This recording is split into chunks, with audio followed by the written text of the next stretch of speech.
Bom dia a todos. Para mim é uma grande alegria, uma grande satisfação estar praticamente aqui inaugurando o curso do professor João Luiz, pessoa a quem eu quero agradecer em primeiro lugar, né? E não só agradecer, como louvar mesmo pela iniciativa, né? Pela sensibilidade de ter percebido a importância dessa temática e a carência, né, dessa questão. Pode parecer uma coisa até meio paradoxal, o fato de a gente sentir a problemática de uma carência de metodologia científica dentro da própria universidade. Mas nós estamos vivendo uma época de paradoxos, né? E justamente o que nós precisamos é justamente de gente que perceba esses paradoxos e tente de não resolvê-los, no sentido de que essas coisas nós não vamos resolver todos os problemas do mundo, né? Mas enfrentá-los, né? E eu acho que o professor João Luiz é justamente uma dessas pessoas iluminadas que vai percebendo e procurando enfrentar esses desafios, né? Contando e, enfim, enfrentando inúmeras dificuldades que são inevitáveis toda vez que a gente vai, né, se posicionando e vai querendo construir algo novo na universidade, na sociedade, assim por diante. E eu acompanhei, né, o desenvolvimento, a gestação, o amadurecimento dessa ideia, desse curso desde o princípio, né? Estive junto com o professor João Luiz, né, nas primeiras reuniões, nos primeiros esboços e tal.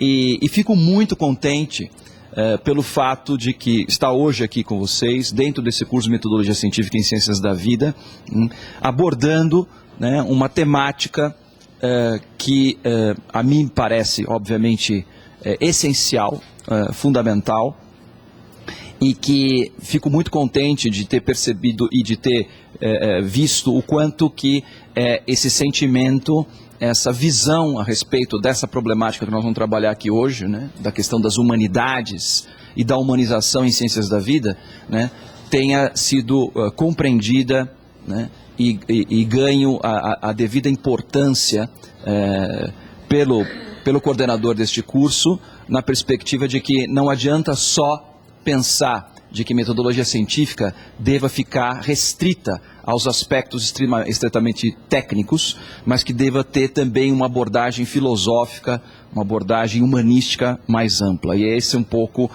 o objetivo dessa disciplina, desse curso, enfim, da presença dessa temática dentro dessa iniciativa, sem dúvida nenhuma, louvável. O tema da nossa apresentação é raciocínio ampliado, que aliás foi um tema que nós tínhamos discutido desde o princípio, como uma questão fundamental. Quer dizer, nós não estamos saindo do campo da razão, não estamos saindo do campo do raciocínio, mas nós estamos ampliando esse campo, né, a partir da contribuição das humanidades e focando na perspectiva da humanização em ciências, né, que é também uma temática extremamente importante, como nós veremos. E uma temática extremamente atual. Então, como já foi dito, meu nome é Dante Marcelo Claramonte Galian, sou doutor em História Social pela Faculdade de Filosofia, Letras e Ciências Humanas da USP, com pós-doutoramento pela Escola de Altos Estudos em Ciências Sociais de Paris, na França, onde eu desenvolvi justamente um trabalho sobre essa perspectiva das humanidades e humanização em saúde, tentando trazer esse encontro entre as ciências humanas, as humanidades, o raciocínio ampliado e a problemática das ciências da vida, das ciências biológicas, né?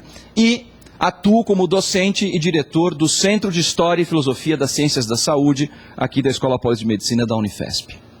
Já há 11 anos aqui, né, desenvolvendo uma série de... Tanto é que eu já conheço várias caras aqui, então eu me sinto, e estou, não é que eu me sinto, eu estou efetivamente em casa, ainda que nunca tenha vindo aqui na técnica operatória para falar. Então, para mim é uma grande honra, uma grande satisfação estar aqui hoje.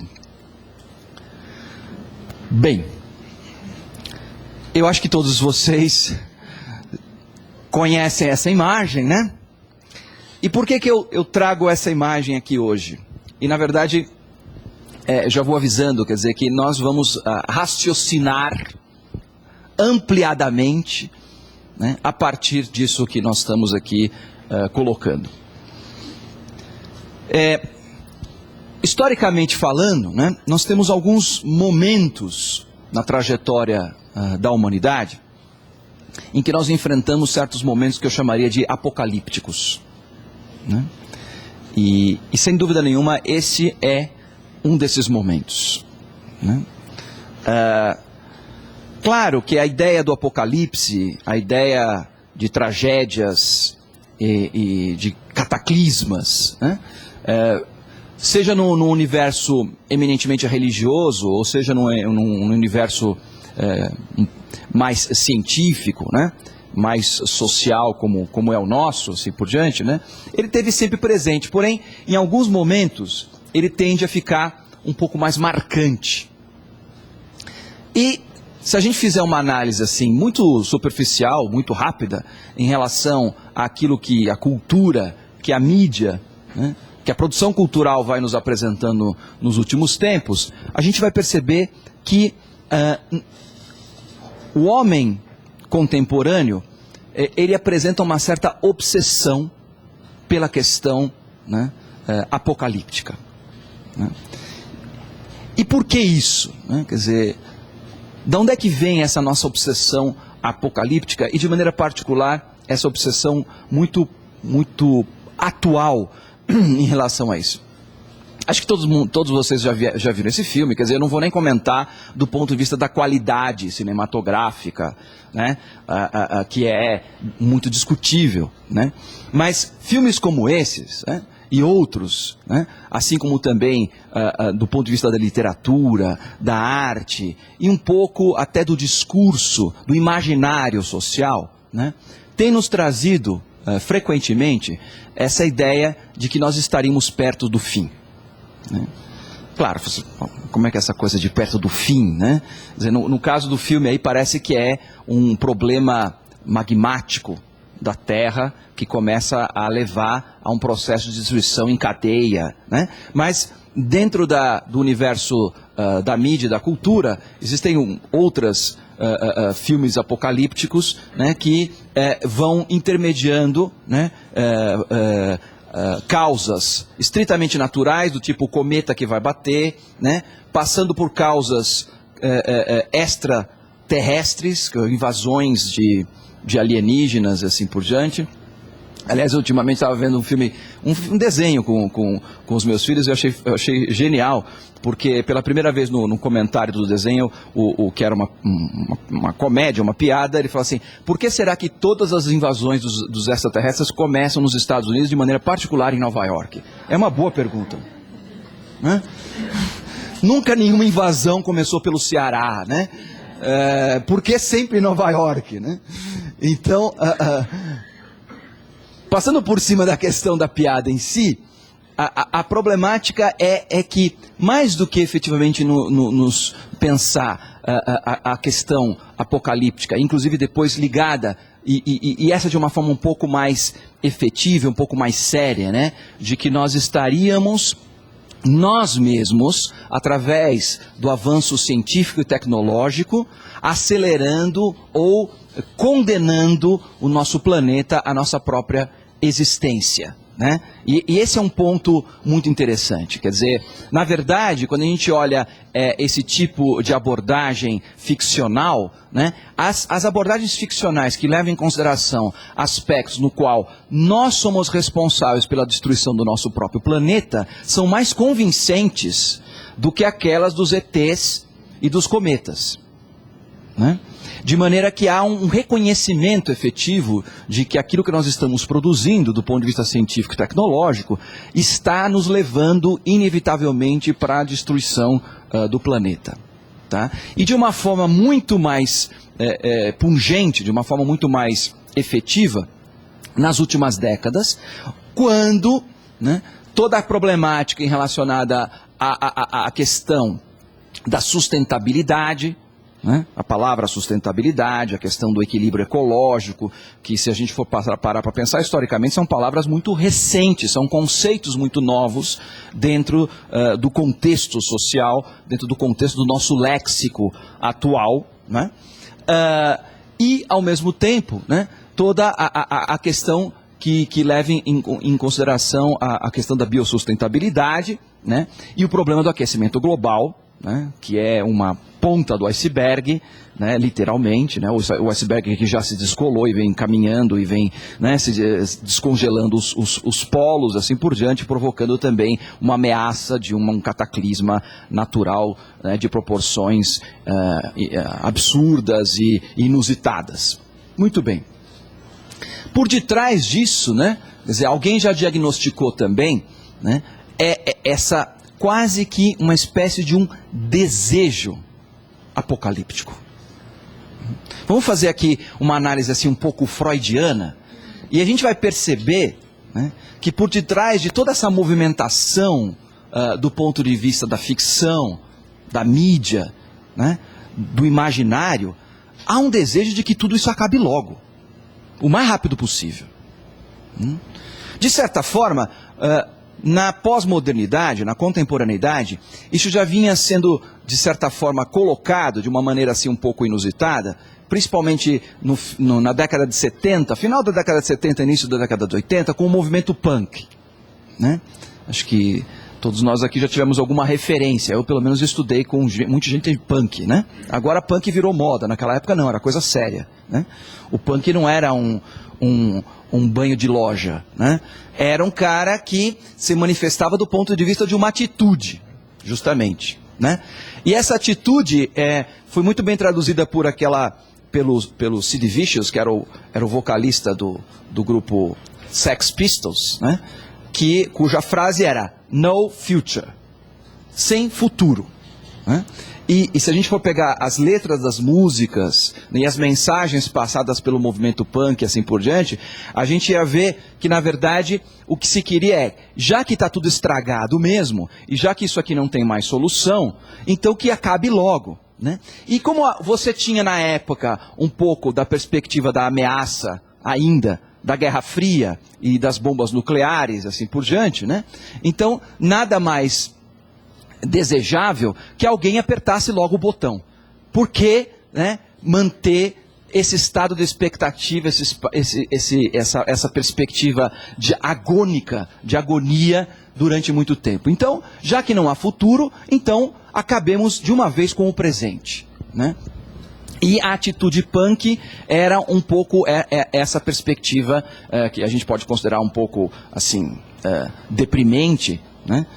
Seja ela qual for, mas que ainda era uma manifestação um pouco isolada do ponto de vista da juventude, de uma juventude rebelde, e quer queira que não, a juventude sempre é um pouco rebelde, cada um à sua maneira, mas aquela rebeldia, né, que de certa forma inaugura, né, a nossa época, porque a nossa época, que é a época que nós estamos vivendo, de certa forma, ela se inaugura justamente com a queda do Muro de Berlim, né, com o fim da Guerra Fria, e com a desestruturação de um mundo bipolar, que mostra, né, uma consistência um tanto quanto incômoda, porque enquanto o mundo estava dividido entre leste e oeste, entre capitalismo e socialismo, né, tudo era uma questão de uma dinâmica dialética, de que iria se resolver, né? Nada mais confortável do que você, por exemplo, ter um lado do bem e um lado do mal.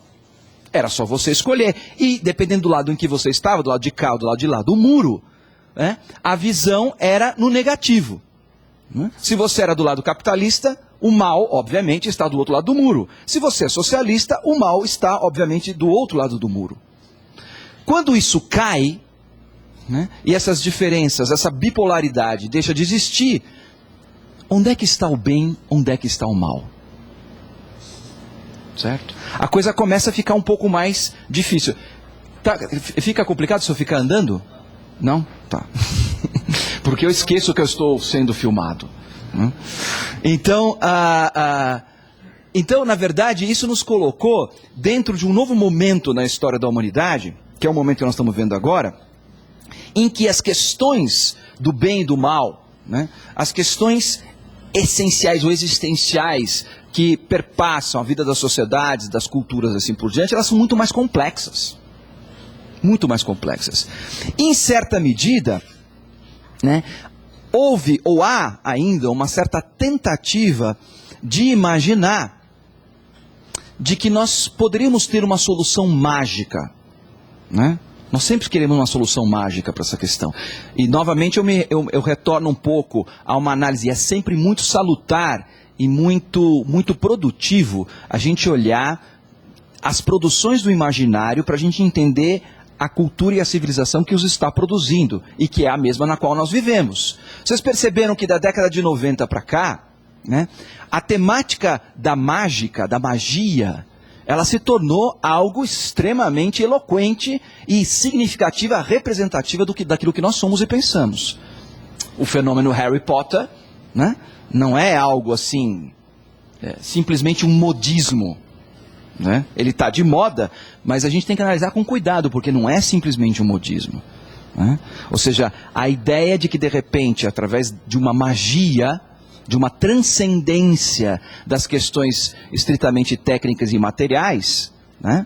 Porque veja, para resolver os seus problemas, os bruxos lá no Harry Potter, né, eles não precisam de máquinas, eles não precisam de ciência, eles não precisam de tecnologia, eles precisam de uma vassoura, uma varinha, né, e as palavras mágicas. Né? Então, quer dizer, isso também é muito eloquente, né, nessa questão. Por outro lado, isso já é um fenômeno um pouco mais recente, né? Nós estamos também observando dentro desse fenômeno complexo a presença, né, daquilo que eu chamaria da mistificação da ciência. Né? Que é um processo historicamente mais antigo, quer dizer, que vem do século XIX fundamentalmente, né? Mas que, quer queira ou quer não, ele está presente e ele se projeta até os dias atuais. O que é essa questão da mistificação da ciência? Quando nós, historicamente falando, nós, Ocidente, tá? Mundo ocidental, o Ocidente deixou de ser uma cultura fundamentada em princípios religiosos e filosóficos, né?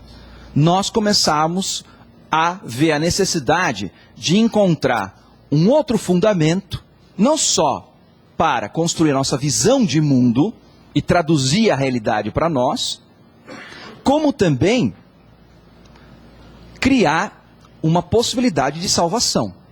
Porque, enfim, felizmente ou infelizmente, nós seres humanos somos assim. Nós não conseguimos viver sem algo que nos dê uma perspectiva de esperança. Então, durante um certo tempo, durante muito tempo na história, isso ainda prossegue, mas de maneira particular na vida das sociedades ocidentais, do mundo ocidental, europeu, americano, assim por diante, a gente substituiu a religião pela política, né? E, mais recentemente, nós substituímos a política pela ciência. Tanto é que nós inventamos uma coisa muito engraçada chamada ciência política. Como se política fosse capaz de ser explicada, né, e controlada pela ciência. Né? Então, é interessante nessa perspectiva, porque nós começamos, claro, isso nos foi possível na medida em que a ciência, né, que tem basicamente, a ciência moderna, tem basicamente dois grandes pilares fundamentais, que é muito importante. O primeiro deles é a lógica, né, a lógica da regularidade matemática. Ou seja, a fé, a confiança que nós temos, desde a época de Platão, de que o mundo, o cosmos, tem uma lógica. Isso é muito importante, porque se a gente não parte desse pressuposto, né, e que às vezes a gente esquece, é interessante como de uns tempos para cá a gente faz ciência, e nesse sentido, realmente, eu volto a chamar a atenção para a importância da iniciativa do professor João Luiz, na perspectiva de que hoje se faz ciência sem ter a mínima ideia do que ela seja. né? Se faz ciência como se faz ginástica, se faz ciência como se faz qualquer outra coisa que a gente faça, né? Sem entender fundamentalmente que nós estamos entendendo o que nós estamos fazendo. A gente, na verdade, hoje, infelizmente, e isso é uma coisa que precisa ser muito bem estudada, entendida e divulgada, hoje, na sua grande maioria, os produtores do conhecimento, chamados cientistas, são operadores do conhecimento. Não são produtores de conhecimento. E o processo, que foi muito bem descrito pelo Marx e pelos descendentes do Marx, assim por diante, pelo Margolin e os sociólogos todos que vieram depois, dentro da linha marxista, que tem um grande valor nesse sentido, a própria ciência tem passado nas últimas décadas por um processo de proletarização. Ou seja, de maneira particular, no âmbito também das ciências da vida, no âmbito também das ciências biológicas, o cientista, ele é um operário da ciência. Porque se perdeu fundamentalmente. O que é, a partir da tese marxista, a ideia da diferença entre um produtor e um operário? Né? O Marx mostrou muito bem que o operário é aquele que perdeu o conhecimento do processo produtivo. Ele perdeu não só os instrumentos, mas também o conhecimento. O operário, por exemplo, ele não sabe que aquela porquinha que ele aperta lá, ou aquele movimento que ele faz na máquina, o que aquilo tem a ver, tá, com o troço que vai sair lá no final da linha de produção. Ele não conhece o projeto, ele não conhece a sistemática, a dinâmica, o valor, a mercadoria, enfim. Todo esse processo. Ele simplesmente organiza e pode parecer absurdo isso que eu estou falando, mas está acontecendo o mesmo fenômeno na ciência. Talvez acho que para vocês não seja tão absurdo assim, né?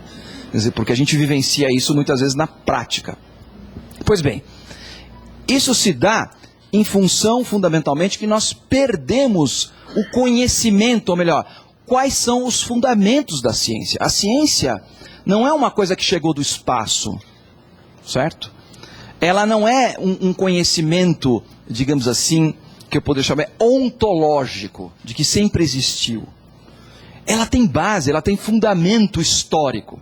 Então eu dizia, um desses pilares, um desses fundamentos é a ideia de que o cosmos, é uma palavra grega, porque foram eles que inventaram essa ideia, né? O cosmos tem uma lógica, tem uma regularidade. Ou seja, de que nós, né, que vivemos nessa coisa que os gregos chamavam de cosmos, e que hoje a gente pode chamar de mundo, universo, assim por diante, né, todos nós que aqui vivemos, sejamos seres orgânicos, inorgânicos, né, de qualquer tipo de classe, espécie, né, e princípio evolutivo, estamos regidos por algumas leis. Tá? Então esse é o primeiro fundamento, né, da ciência moderna, que, como vocês podem observar, não é nada moderno. Aliás, muito pelo contrário, é muito antigo. Eu estou falando de uma coisa, de uma ideia que vai sendo elaborada e trabalhada pelo menos a partir do século VI a.C. Tá? Para a gente completar esse princípio da ciência moderna, a gente tem que entender o outro pilar, que é a noção de que todo conhecimento científico parte, portanto, de uma ideia, de um princípio, que a gente pode chamar lógico platônico, racional, matemático, e por outro lado, isso é uma coisa já mais bem moderna, né, do conhecimento ou da dinâmica experimental. Então, não basta simplesmente a gente partir do pressuposto teórico, então essa é a dimensão teórica da ciência, de que ela tem uma regularidade, uma lógica, porque existe uma lei por detrás, tá? Mas também para que eu possa chegar a uma constatação, numa constatação eminentemente científica, então eu tenho que ter uma base experimental. E eu acho que todos vocês estão aqui sabem muito bem do que eu estou falando, né? É a coisa de levar a teoria, né, e prová-la na prática, através da experiência. Ora, a partir desse momento, né, nós podemos dizer que todo conhecimento que a gente produz a partir dessa dinâmica teórico-prática, teórico-experimental, ela passa a ser uma verdade científica. Não é isso? E foi a partir daí, efetivamente, que a gente começou a construir o que nós chamamos hoje de ciência, que foi um termo que nós pegamos emprestado lá dos antigos e dos medievais, né? E digamos assim, demos uma mudança nesse termo, porque ciência, num princípio, não queria dizer isso, queria dizer queria dizer conhecimento, no sentido muito mais amplo, e transformamos isso num conhecimento que é teórico, platônico, matemático e prático, experimental. E a partir daí, então, nós, de certa forma, olha só, a gente estabeleceu, a gente reduziu, né, o conceito de verdade a partir de tudo aquilo que pode ser constatado nessa lógica teórica experimental. Claro, isso nos possibilitou, sem dúvida nenhuma, realizar avanços inimagináveis do ponto de vista prático, né? Porque a gente começa a perceber que uma das características também muito marcantes da ciência moderna é o fato de que ela vai cada vez mais se tornando um conhecimento instrumental. Por exemplo, por isso que eu dizia a questão da problemática do conhecimento, que a gente, ou da ciência no sentido medieval, por exemplo, que foi quando foram criadas as universidades, né? Na Idade Média, conhecer, fazer ciência, era fundamentalmente explorar o universo. Claro, obviamente não no sentido que a gente tem de hoje de explorar o universo, pegar nave espacial e buscar ETs em Marte, ou coisa parecida. Explorar o universo no seu sentido mais amplo, no seu sentido físico e no seu sentido metafísico, né? Por isso que nas universidades medievais, por exemplo, os cientistas e os teólogos conviviam sem nenhum problema, porque todos estavam fazendo a mesma ciência. Não é à toa, fundamentalmente, que essas escolas que se criavam e se criaram e que são as células máter, né, as mães, as nossas trisavós, né, chamavam-se universitas, universidade. O objetivo, quer dizer, no nome já trazia a sua própria, como diziam os gregos, teleologia, ou seja, o seu telos, o seu fim. Qual era o seu fim? Explorar o universo com uma coisa muito bonita que tinha no pensamento medieval, que era o seguinte: todo bom cientista medieval sabia que por mais que explorasse o universo, ele era inesgotável. De que por mais que a gente produzisse conhecimento, nós nunca iríamos abarcar o que era o universo. Mas mais do que ser, né, um elemento desestimulador desse processo de busca, muito pelo contrário, era um elemento estimulador. Você estava iniciando um trabalho, um processo do qual nunca mais ia ter fim, né? E que as gerações iriam se suceder, se suceder, se suceder, e iam continuar para sempre buscando essa verdade, ou essas verdades. Não passava pela cabeça do homem pré-moderno, portanto do homem medieval, por exemplo, o fato de que o conhecimento necessariamente tinha que ter uma aplicação prática, instrumental. Ou seja, de que você está numa universidade e necessariamente, obrigatoriamente, você tem que chegar numa patente. Ou que você tem que produzir algo, né, que vai servir como uma utilidade de maneira particular ou preferencialmente, que também dê bastante dinheiro. Porque aí começa a também, obviamente, nós estamos falando de um contexto que nós temos que entender que é um contexto do capitalismo, onde tudo vira mercadoria. Então, conhecimento também vira mercadoria. E ao virar mercadoria, portanto, se torna passível de ter um valor monetário. Muito bem. essa dinâmica, né, do conhecimento, se por um lado ela permitiu uma aceleração histórica da produção do conhecimento, indiscutível, né? Não tem nem comparação, por exemplo, com a pesquisa que se faz hoje com a pesquisa que se fazia na Idade Média, né? Por motivos óbvios, né? Agora, o que é interessante perceber nessa história toda é que, na medida em que nós fomos, né, nos hiperdesenvolvendo do ponto de vista de uma visão de uma ciência cada vez mais instrumental, a gente foi fundamentalmente perdendo uma noção do global e até da perspectiva do chamado telos. É interessante, você perguntava para um cientista, há não muito tempo atrás, aqui mesmo nessa escola, eu que estudei a história dessa escola, né, e percebi, por exemplo, nos seus fundadores, um pouco ainda esse espírito, né? Quando você perguntava para um cientista e falava assim, por que você faz ciência? Eu faço ciência porque eu estou buscando a verdade, né? Hoje, né, isso é uma frase romântica, venhamos e convenhamos.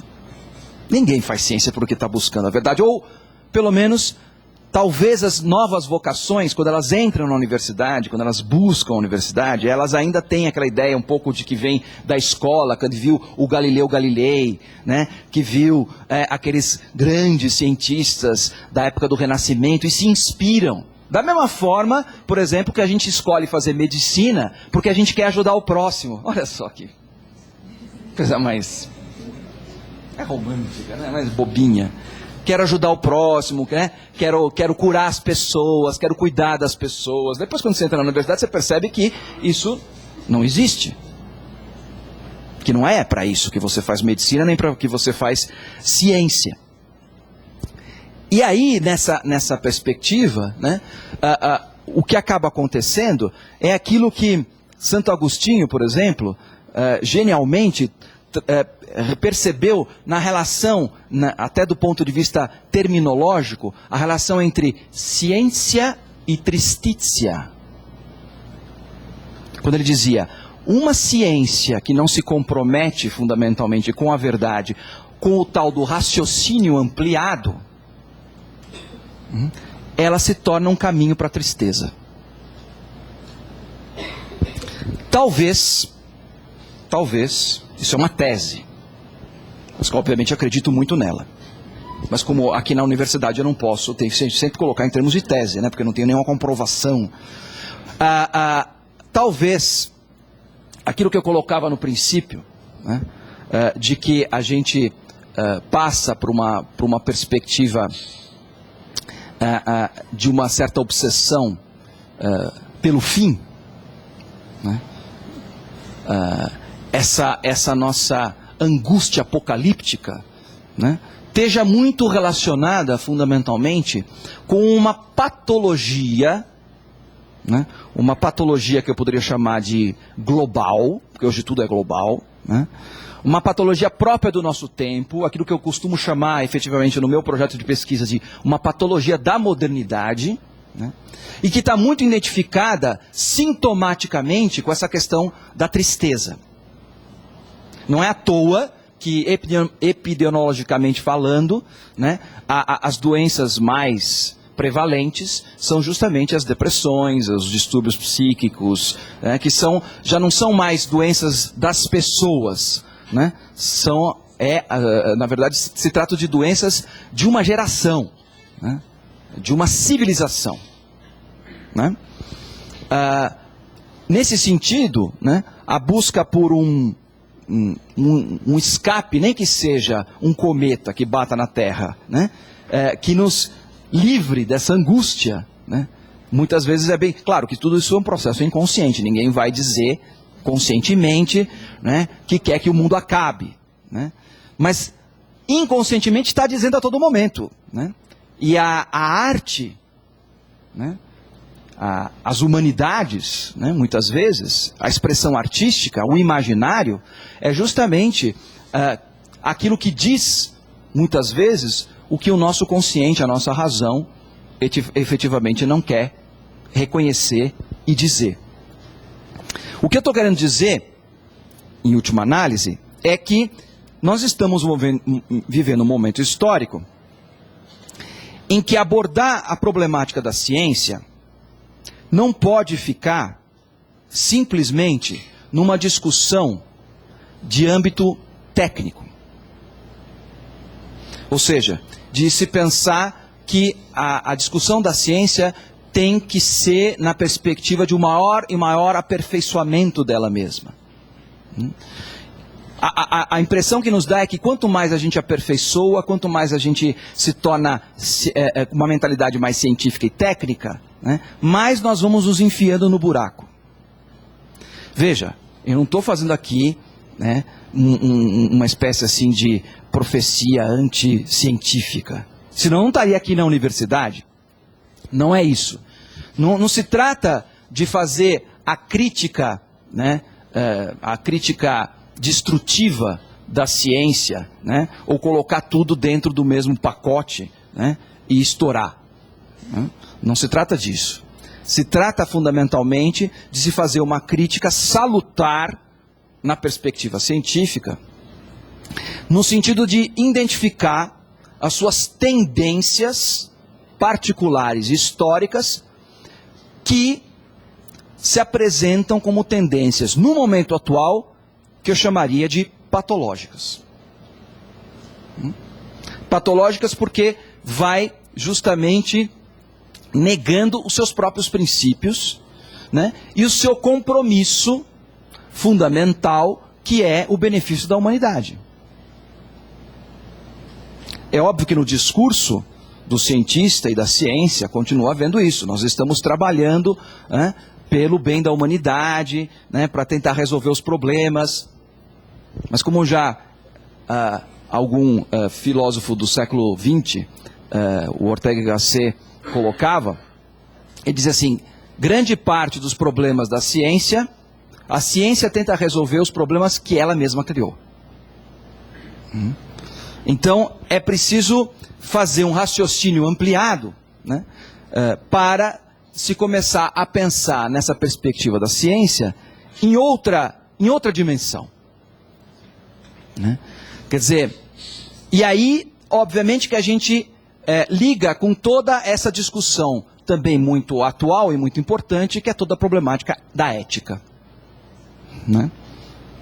Ou seja, pensar ciência hoje sem levar em consideração a dimensão da sua ética, ou do seu ethos, a palavra vem do grego também, e quer dizer fundamentalmente casa, lugar comum, lugar em que nós nos relacionamos e vivemos, né?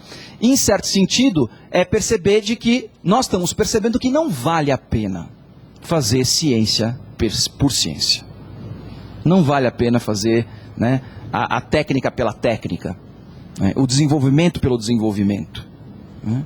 É preciso que a gente pare e comece a pensar nesse raciocínio ampliado, né, o que efetivamente nós estamos querendo. A ideia de desenvolvimento, de progresso, que é uma ideia muito característica do século XIX, justamente que ela está muito ligada com esse contexto em que surgiu a ciência moderna, ela se tornou um mito, né, cujas consequências nós estamos sentindo hoje. De repente, agora a gente começa a se perguntar assim: vale a pena progredir tanto, desenvolver tanto, né, para chegar aonde? Né? Outro dia eu estava vendo uma coisa muito interessante e também bastante eloquente nesse sentido. E eu já vou terminando porque a gente tem um tempinho para a gente conversar. Em função de toda essa problemática do aquecimento global, que parece que já é um fato inconteste, né? Justamente no Japão, isso foi antes do terremoto, antes do tsunami, alguns cientistas estavam preocupados com essa questão, porque efetivamente uma das consequências inevitáveis do aquecimento global, né, causado por nós mesmos, seria a elevação do nível dos oceanos. Isso faria com que regiões próximas à costa tal, desaparecessem, né, e inviabilizassem a vida humana naqueles lugares. E um grupo de cientistas japoneses, né, desenvolveu um modelo, um projeto da construção de cidades subaquáticas. Então eu achei muito interessante isso, porque assim, não tem problema, né? Porque na hora que a gente ficar todo mundo alagado, a gente constrói cidade para morar embaixo d'água. Agora eu pergunto para vocês, quem de vocês aqui quer morar embaixo d'água? É preciso perguntar essa questão, né? Ou então aquela mesma ideia de que você fala que está gastando milhões de dólares para pesquisas astronômicas para se encontrar planetas semelhantes ao nosso, porque dado a gente precisar mudar, tem que saber para onde é que a gente vai. Agora eu pergunto para vocês, quem é que quer mudar daqui? Né? E se a gente está percebendo efetivamente de que a inviabilidade da vida nesse planeta está sendo causada em grande medida por causa de nós, ora, onde é que está o progresso? Onde é que está o desenvolvimento nessa perspectiva? Veja, essas questões todas, obviamente, são questões muito simples. Não são. São questões muito complexas, né? Efetivamente dentro do escopo como é o nosso, porque veja, na sequência desse curso, né, nós vamos justamente fazer um mergulho na perspectiva mesmo do que é fazer ciência bem feita. Tá? O que o João Luiz colocou aqui dentro comigo é um pouco essa questão de que temos que, sem dúvida nenhuma, tentar pensar em fazer uma ciência cada vez mais séria, e isso pressupõe, fundamentalmente, né, desenvolver concomitantemente aos conhecimentos técnicos, né, sim, eminentemente científicos, né, essa reflexão de caráter humanístico, que envolve dimensões éticas, que envolve dimensões filosóficas, que envolvem dimensões sociológicas, históricas, enfim, humanas. Porque, senão, efetivamente, nós não vamos conseguir sair desse círculo vicioso, né, no qual nós nos encontramos atualmente. Raciocínio ampliado, portanto, justamente é um desafio, né? E nesse sentido, já concluindo, é que eu chamo a atenção para a necessidade de que, para que a gente possa desenvolver esse raciocínio ampliado, nós temos que lançar mão de outros elementos que estão até fora do raciocínio científico, como é o caso das humanidades.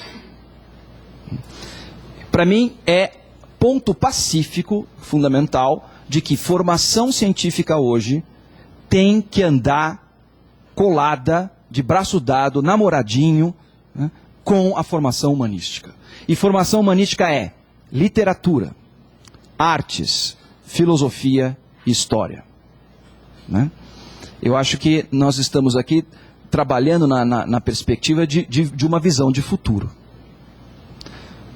E agora, concluindo mesmo, em 1933, o mesmo filósofo espanhol que eu citava a princípio, o José Ortega y Gasset, foi convidado pelos alunos da Universidade de Madrid a fazer uma conferência sobre a reforma universitária. 1933, portanto daqui a pouco já está fazendo 100 anos. E o Ortega y Gasset dizia o seguinte, porque o que se discutia era, olha só a Universidade Espanhola em comparação com a Universidade Alemã. Por quê? Porque a Universidade Alemã, desde daquela época, estava investido pesadamente em formação e desenvolvimento de pesquisa. Né? E o Ortega y Gasset falou, olha, ótimo, fantástico, mas eu estive na Alemanha e vi uma coisa. Eles estão investindo somente na parte da formação técnico-científica e nada na perspectiva humanística. Isso me parece algo que não vai terminar bem. Não precisou esperar muito, né? As grandes cabeças que se formaram naquela geração na Universidade Alemã foram as que desenvolveram as tecnologias mais avançadas para o extermínio de pessoas. Então, a história é algo que nos alerta de maneira bastante interessante. Né? Quando a gente fala muito nessa questão de que precisamos investir em ciência, em tecnologia, em conhecimento de ponta, assim, ótimo. Mas se isso não caminhar junto, numa perspectiva humanística, nós estamos estamos inevitavelmente cavando nossa própria sepultura.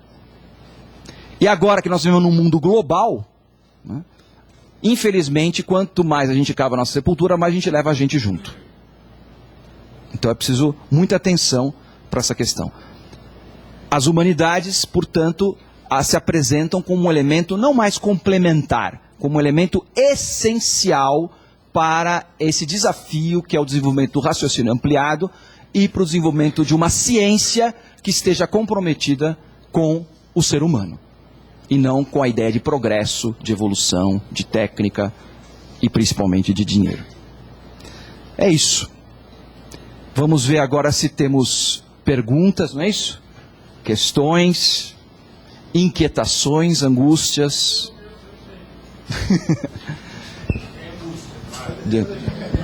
Eu vou repetir a pergunta dele aqui. Diga. Como é que é teu nome? Michael. Eu tenho uma pergunta e gostaria de ouvir um comentário sobre a pergunta.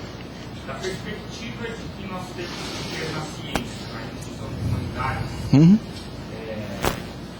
pensando que hoje há N dicotomias e especificidades técnicas, como a academia deveria se comportar em incorporar esse pensamento humanístico, porque a ideia do doutor era um detentor de um conhecimento mais cosmopolita e hoje ele é muito técnico. Então, como a academia deveria se comportar? Sim. Essa é a minha pergunta. Tá. E eu gostaria de ouvir um comentário teu sobre a relação entre produzir uma ciência verdadeira, uma ciência que produz conhecimento, e a ciência que se produz, que se tem hoje, que é vamos produzir artigos, porque se você não publica, você vai ter esse... Publish or perish. Né? Tá bom. Ótimo. São duas questões muito importantes e muito pertinentes, Michael. A primeira delas é: de que maneira a academia deve se posicionar diante, ou deveria se posicionar diante da perspectiva da inclusão ou desenvolvimento das humanidades dentro da formação científica, enfim, dentro do desenvolvimento mesmo da pesquisa científica. Isso é um desafio, isso é uma problemática que ainda aparece muito no sentido teórico.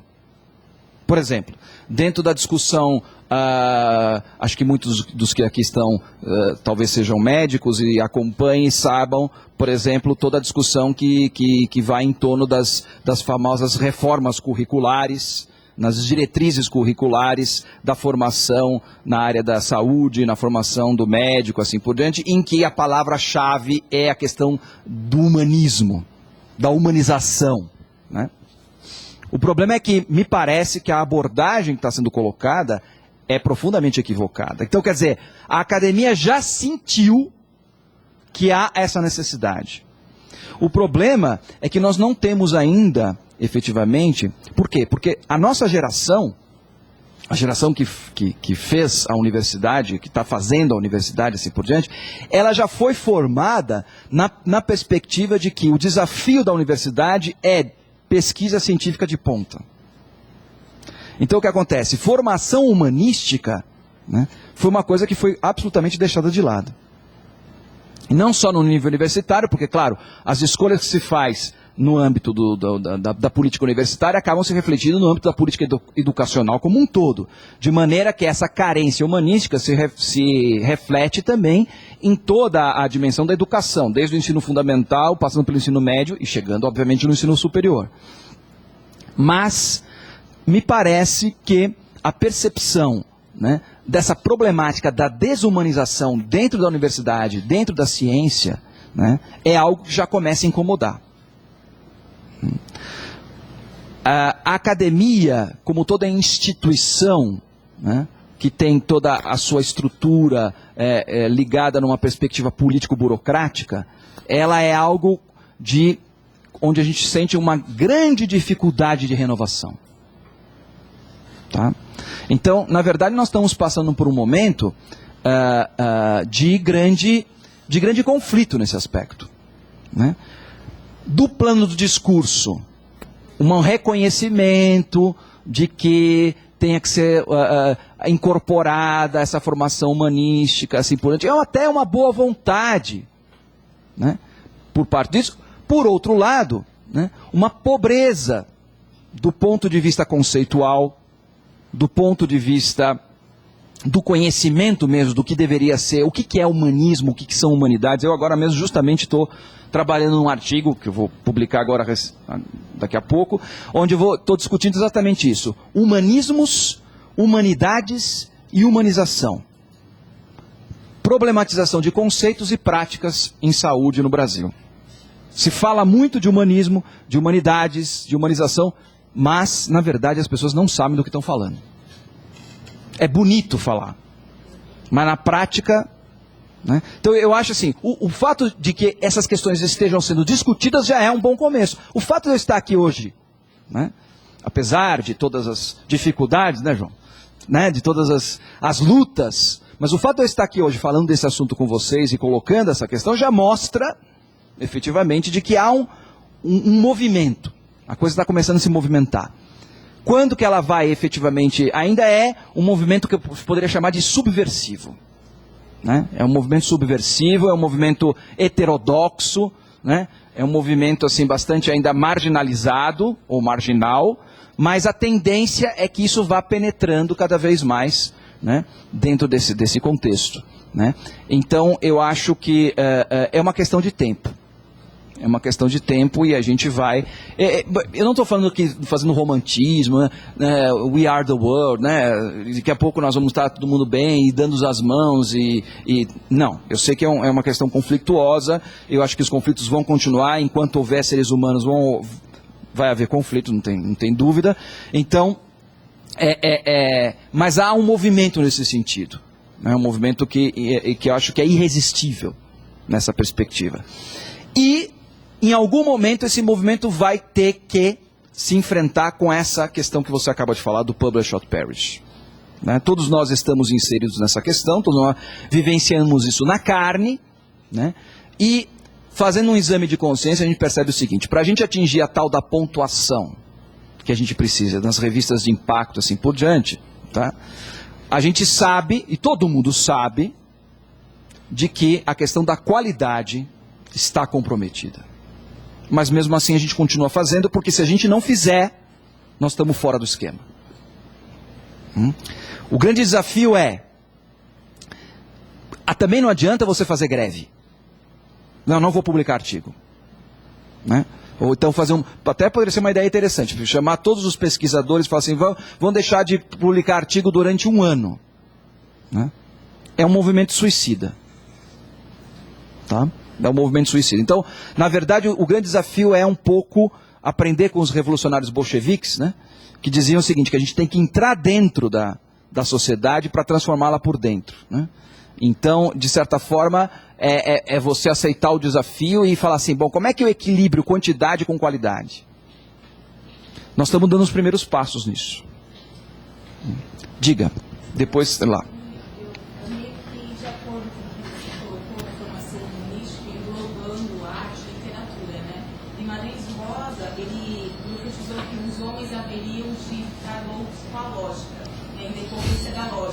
Então, viva o piano e desista dos concertos, porque ele não vai ter que existir mais, só o piano. E aí, o que ele vem a perceber é que o cientista ele age de uma forma qualitativa, nunca quantitativa. Então, o que move o cientista hoje, não sei se hoje, mas o que move é a missão profissional, o narcisismo? Tá. Como é que é o seu nome? Karina. O que a Karina pergunta é o que move hoje o cientista. Eu faço questão do hoje, Karina, porque o que move o cientista hoje é diferente do que movia ele ontem. Então, é o raciocínio histórico. Nós somos sempre seres históricos. Né? E eu dizia isso, né? Quer dizer, na Idade Média, a questão era a busca da verdade. Né? E isso, de certa forma, ainda se permaneceu durante até pouco tempo atrás. Acabei de citar o exemplo da história dessa mesma escola. Os fundadores das ciências básicas nessa escola, né, assim como os fundadores das ciências clínicas, tinham ainda essa questão que a gente chamaria hoje de romantismo. Mas que para eles não era romantismo, era a maneira de se fazer, de se viver as coisas. Eu insisto naquele ponto que eu dizia, da proletarização. Certo? Eu acho que hoje essa ideia romântica ou essa ideia idealista, que ainda pode existir na cabeça do jovem cientista, do jovem pesquisador e assim por diante, ela rapidamente enfim, desvirtuada, na medida em que quando você entra dentro de uma escala de produção científica como a gente tem hoje, que é uma fábrica, todo mundo sabe disso, né? Quer dizer, os laboratórios hoje são fábricas de produtividade, de artigos, de patentes, assim por diante. Você, na verdade, começa a perceber de que por que você faz ciência? Porque você precisa de um emprego. Né? E você precisa estar produzindo dentro daquela lógica. Né? Só que, assim, seria interessante fazer um levantamento do ponto de vista epidemiológico para ver, né, de que maneira está o coração e a alma desse cientista ou desse médico, assim por diante, e a gente vai perceber, né, como Santo Agostinho, que escreveu isso no início da nossa era, né, tinha razão. Nunca, como hoje, a gente tem uma relação tão direta entre ciência e tristeza. Né? Nesse sentido, é isso que você traz do Guimarães Rosa, né, de que a lógica enlouquece, o excesso de lógica nos desumaniza, no final das contas. Não é que é o excesso de lógica, é uma lógica obtusa. É uma lógica fechada. Por isso que a gente precisa pensar nessa perspectiva, um raciocínio ampliado, e trazer a dimensão das humanidades para dentro dessa vivência. Tá? Aí eu acho que a gente vai conseguir, de certa forma, começar a pensar a ciência de uma forma um pouco mais ampla, um pouco mais...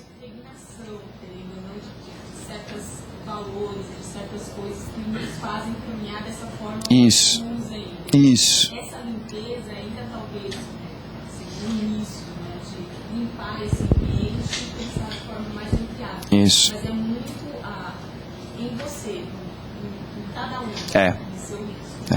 Sabe o que acontece?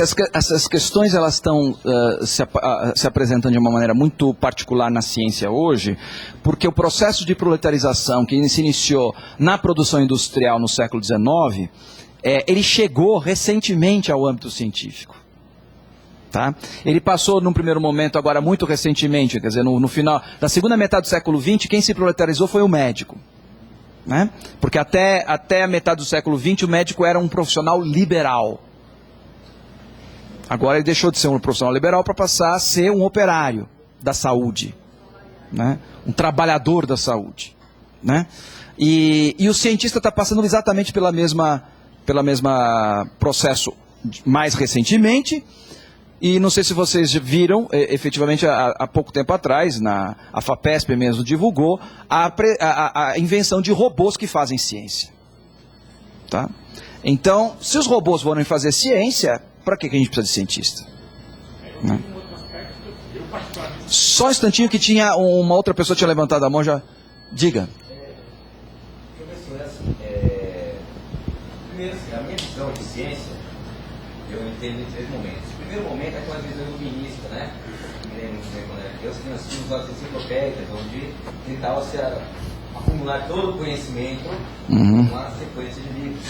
E isso foi rapidamente substituída por uma visão tecnológica, que é a que nós hoje entendemos aí, de acordo com os nossos pensamentos, uma visão humanística da ciência. Então a pergunta acaba ficando: como nós, geração atual, podemos incorporar essa prática, mas principalmente como nós devemos preparar as novas gerações de cientistas dentro desses critérios?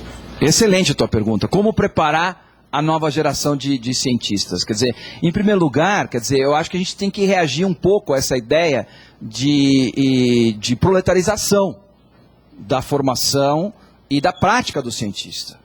Né? Em segundo lugar, é justamente possibilitando isso, e eu acredito piamente nisso, porque efetivamente o que eu faço hoje na universidade, né, está fundamentado nessa crença, nessa ideia de que você tem que criar possibilidades para que o estudante, o futuro cientista, ou o cientista em fase de formação, ou até já formado, assim por diante, você dê uma oportunidade para ele fazer uma autêntica experiência humanística através das humanidades. Tá? Não é à toa que eu, há 7 anos, venho desenvolvendo um laboratório que chama-se Laboratório de Humanidades. Né? Que ao invés de trabalhar com drogas ou pesquisa no sentido biomédico da palavra, eu trabalho fundamentalmente, os meus agentes e reagentes são a literatura, as artes. Né? E eu estou plenamente convencido, tanto é que isso agora, e para mim foi uma grande vitória, por exemplo, o fato de que esse projeto do Laboratório de Humanidades, que é um projeto de pesquisa sobre isso, exatamente isso que você está falando, ter sido reconhecido, e eu estou recebendo auxílio da FAPESP, então nem tudo está perdido, para levar adiante esse projeto, que seria uma proposta de verdadeira humanização através da experiência das humanidades. Quer dizer, é um pouco de menos lógica e mais piano. Não para jogar fora a lógica, senão não estaria fazendo isso aqui. Né? Exatamente. A literatura também tem uma lógica. As artes também têm uma lógica. As humanidades têm uma lógica. É uma lógica ampliada. Né? Por isso essa questão do raciocínio ampliado. Nós precisamos ampliar o nosso raciocínio e envolver não só a dimensão do raciocínio cerebral, mas também a dimensão do raciocínio afetivo. Né?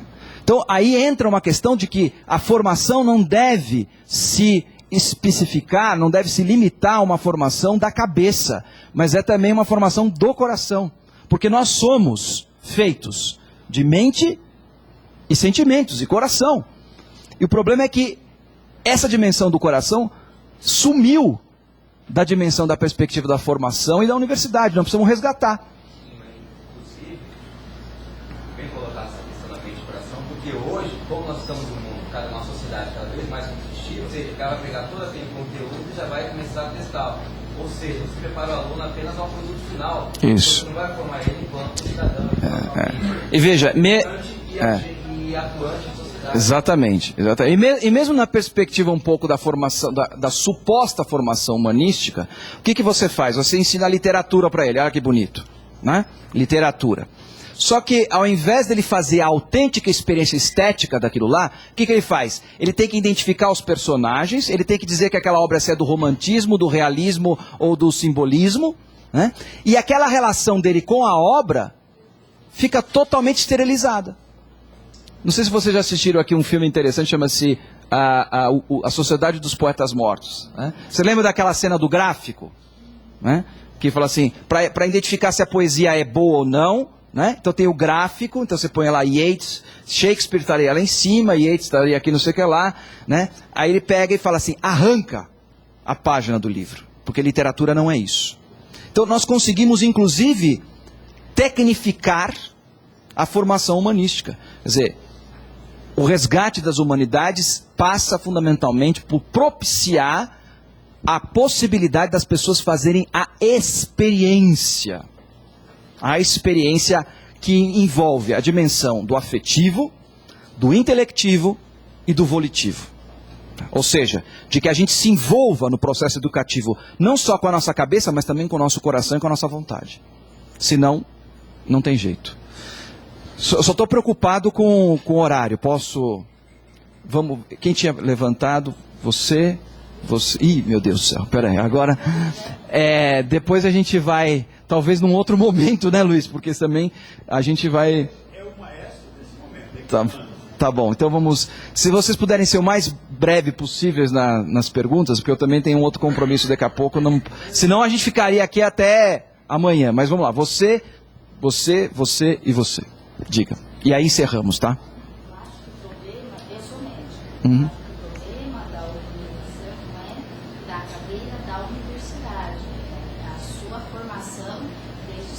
Sim. Você carrega a verdade, porque na prática, a coisa que eu vejo na prática é clínica, né? Se você... variar o futuro. Eu vejo na prática clínica, assim, existe uma cobrança muito grande de produtividade. E pouco se importa com a qualidade. E o médico virou refém dessa situação. Então, se você quer exercer a sua profissão de forma mais humanizada, você tem que dispor de tempo e tem aquela formação que a gente aprende. Mas o que acontece é que muitos dos colegas preferem a produtividade, assim, atender em X tempo e acabou. Sim, né? sim. Então, na verdade, eu acho que passando, assim, seria assim, acabar com a sepultura. Sim. Porque você acabaria ajudando mais o doente se você ouvisse, mas ele não tem tempo para ouvir, não tem tempo para refletir, não tem tempo mais para nada. Então acaba. E isso vai passar para a ciência também, porque você tem que. Claro. Ter uma Já passou. Né? Tem que produzir para aparecer. Né? Se você não publicar, você paga correr. Né? Então, eu acho que é por isso, mas não é no banco da universidade que você vai aprender isso. E isso vem ao longo da vida. Você vê na escola que não tem mais essa preocupação, né? Enfim, eu acho que... Não, desculpa o seu nome. Rita, concordo com você, eu acho que é um processo, a questão da formação não é uma coisa que é privilégio da universidade. No entanto, a universidade, como espaço de formação privilegiado que ela tem que ser um espaço da experiência da cultura. Tem que ser um espaço da experiência da reflexão. Porque, veja, essa tendência tecnicista, produtivista, que as pessoas já trazem de casa, né, já trazem da escola e assim por diante, quer dizer, se ela em algum momento não sofrer qualquer tipo de crítica, de intervenção, de problematização, onde é que nós vamos parar? Né? Quer dizer, e as pessoas estão adoecendo. Quando eu falo as pessoas, estou falando dos profissionais da saúde. Eu não estou falando dos pacientes. Né? Porque o paciente tem que ser doente mesmo, porque senão não seria paciente. O problema está no adoecimento do profissional, seja ele aquele que está exercendo atividade clínica, seja aquele que está exercendo atividade de pesquisa científica. E eu tenho certeza que isso é consequência fundamentalmente dessa dinâmica tecnicista e produtivista. Mas que as pessoas não percebem, tá? Então na verdade, você não percebe que você está cavando a sua própria sepultura. Você está cavando, e feliz, porque você está cavando cada vez mais rápido e mais fundo. Só que quando você olha para cima e fala, meu Deus, onde é que eu vim parar? Né? A universidade, ela tem que ser um lugar que problematize essa questão. Senão, né? Quer dizer, falar, não, realmente é uma questão que vem de família. É óbvio que vem da família, é óbvio que vem da sociedade, assim por diante, mas o lugar de transformação, por excelência, é a universidade, ou pelo menos deveria ser a universidade. Tá? Em primeiro lugar, queria parabenizar pela sua explanação. Muito obrigado. Devo confessar que eu me emocionei e me identifiquei muito porque você falou que você atua aqui com o trabalho marginal e eu estou fazendo uma tese marginal e eu odeio, subversiva.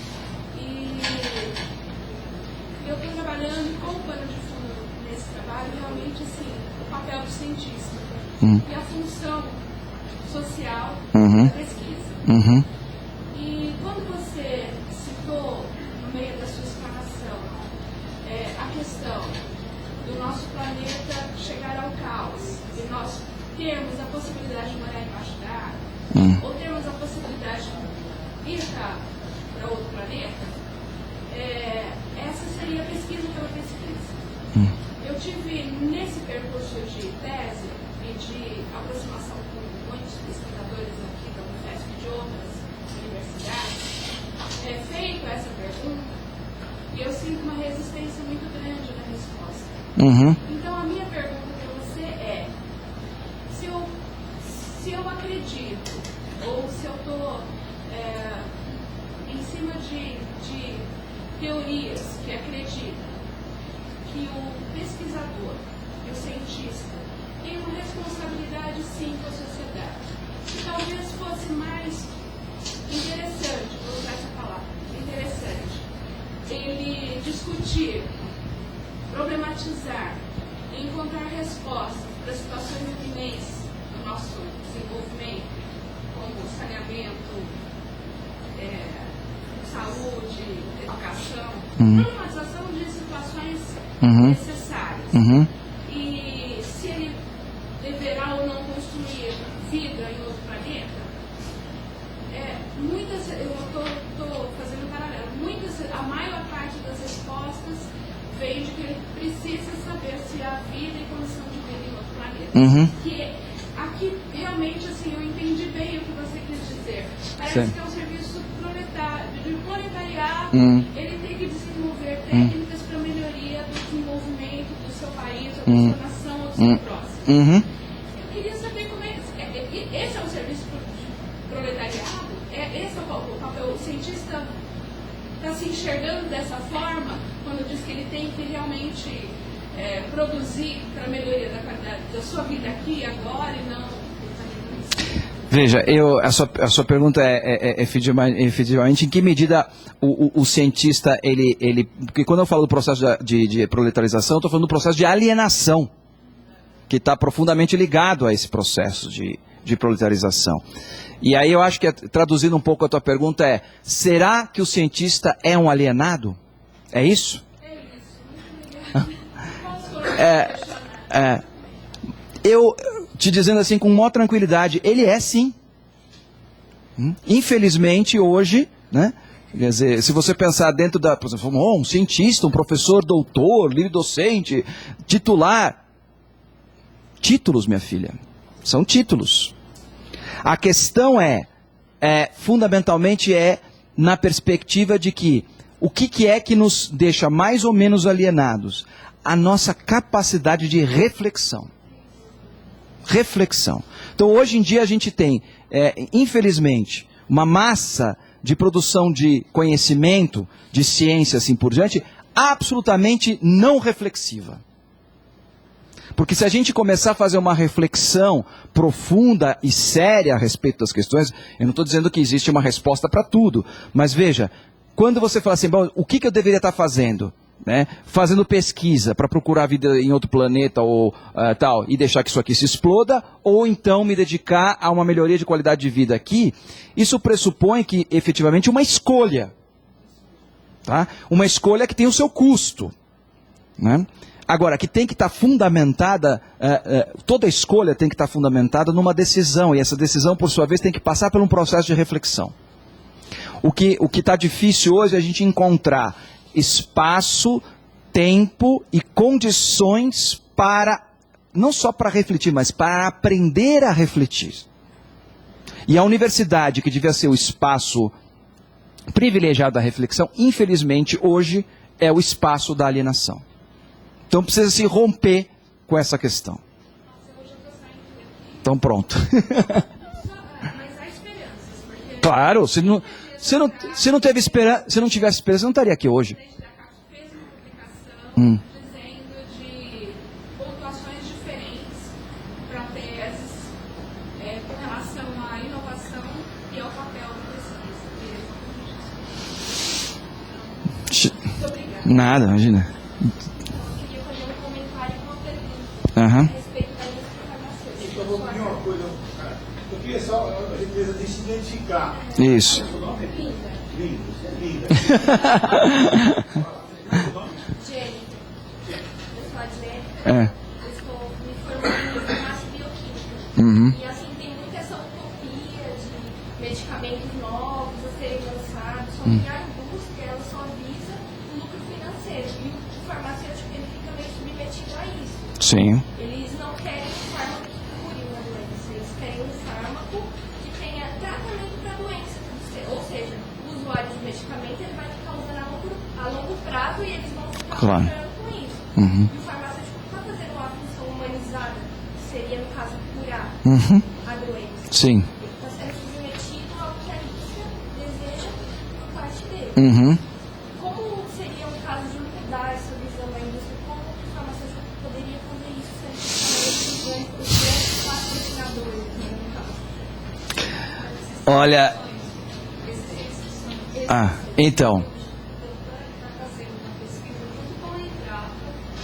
Olha a minha autoesclerose senil. Mais alto.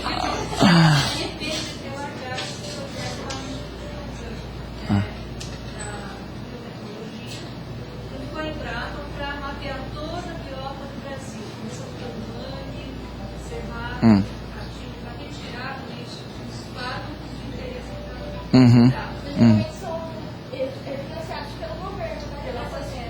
Essas particulares, elas não se preocupam geralmente com cura de doenças, elas se preocupam somente com tratamento e focar no financeiro. Então, olha aí, veja, isso que está acontecendo aqui é justamente, é pena que a gente não tem mais tempo, mas na verdade a ideia é justamente isso, a universidade dando a oportunidade de suscitar debates como esse, né? Então, de repente, não sou só eu que estou te respondendo a questão, é o teu colega que está respondendo. Então, veja, essa é uma questão, obviamente, extremamente complicada, né? Porque tem a ver com aquilo que eu estava explicando agora mesmo para a Linda, né? Quer dizer, tem uma posição do tipo assim, de refletir e se posicionar, certo? Às vezes, a gente não tem muita escolha. Às vezes, as escolhas aparecem. E aí, efetivamente, que a questão da tua formação humanística, ou falta dela, vai acabar um pouco definindo, né, o teu posicionamento. Na medida em que você se posiciona, e o outro colega lá se posiciona, e o outro colega se posiciona, já não são mais um, são três. Percebe? Então, na verdade, é o seguinte, é que a gente fala assim, mas o que é isso diante da força do dinheiro, dos interesses econômicos? De fato, é muito pouca coisa. O problema é que nós estamos vivendo um momento histórico muito interessante, em que, por mais que a gente ainda mantenha essa dinâmica arrivista, materialista, assim por diante, né, a gente já tem uma certa experiência histórica para perceber que talvez não valha tanto a pena assim. Você entende o que eu quero dizer? Talvez aquela grande oportunidade de você trabalhar na indústria farmacêutica, ganhar muito dinheiro, ganhar muitos títulos, assim por aí, talvez não seja uma coisa tão interessante. E a maioria das vezes procuram E mais caro para vender. e aí, de repente, uma oportunidade que apareça, que obviamente do ponto de vista financeiro, né, e de prestígio não seja lá grande coisa, mas que do ponto de vista do engajamento e de uma certa apelo, entendeu? Do ponto de vista do coração, te toque mais e fala assim, eu vou abrir mão disso para fazer isso. Tá? E aí você fala, pô, mas corajosa. Na verdade, a transformação acontece com pessoas corajosas. Senão ela não acontece. Com pessoas que estão dispostas a pagar o preço de dizer não para isso e sim para aquilo. E fazer bem para o outro quer fazer bem para você mesmo. Então, um pouco o que ela estava comentando aqui. A pessoa que fala assim, não, eu não vou me submeter a atender 15 pacientes em 3 minutos. Estou exagerando, mas assim, não vou me submeter a isso. Então, meu filho, você vai ter que... Bom, paciência. Paciência, eu vou procurar outro lugar. Porque assim, eu sei que quando eu percebo que isso aqui tá me levando para cova, certo? Para doença, assim por diante. Eu falo assim, não, peraí, eu vou mudar a minha atitude. Tá? Vamos rapidinho à última questão que foi levantada lá. Para fechar esse nosso debate, baseado na sua imagem, tá?